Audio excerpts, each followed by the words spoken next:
Chicken soup عرف مرغی کا جوس۔ دنیا میں جتنی بھی چیزوں سے جوس نکالا جاتا ہے ان میں سب سے زیادہ جوس پاکستان میں مرغی سے نکالا جاتا ہے۔ ایک محتاط اندازے کے مطابق پاکستان میں ایک مرغی سے تقریباً 450 بیرل یا 2500 گیلن یعنی 10,000 لیٹر تک جوس کشید کیا جا سکتا ہے۔ امکان غالب ہے کہ مستقبل قریب میں اس کو برآمد کر کے اچھا خاصا زر مبادلہ کمایا جا سکتا ہے۔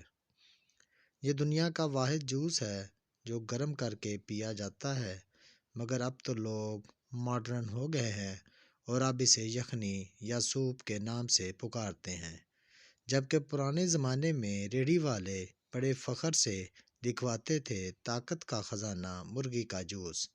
دراصل یہ وہ پانی ہوتا ہے جس سے مرغی کی میت کو مسلسل 3 دن تک غسل دیا جاتا ہے، اور ہمارے ملک کے سجیلے جوان حرارت جاں کے لیے ان ریڑھیوں کے گردا گرد بیٹھ جاتے ہیں اور سوپ پی کر ایسے انگڑائی لیتے ہیں جیسے نرگسی ڈانس شروع کرنے سے پہلے انگڑائی لیتی ہے۔ در حقیقت یہ وہ قلف زدہ پانی ہوتا ہے جو 10 منٹ بعد ٹھنڈا ہو کر نہ صرف جوڑوں میں بیٹھ جاتا ہے بلکہ سینہ بھی بند ہو جاتا ہے۔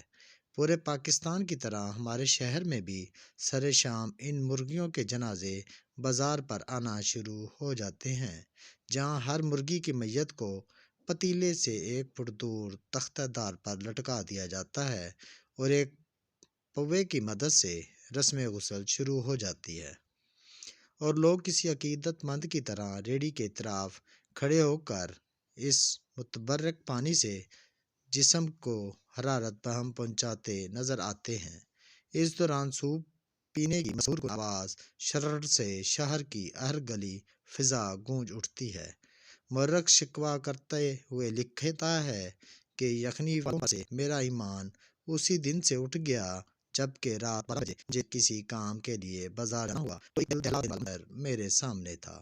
12 بجے کے بعد پسے ہوئے سوپ سے زمین پر چھڑکاؤ کیا جا رہا تھا اور مرغی کو کپڑے میں لپیٹ کر فریج میں رکھا جا رہا تھا تاکہ سند رہے اور وقت ضرورت اگلے دن کام آئے۔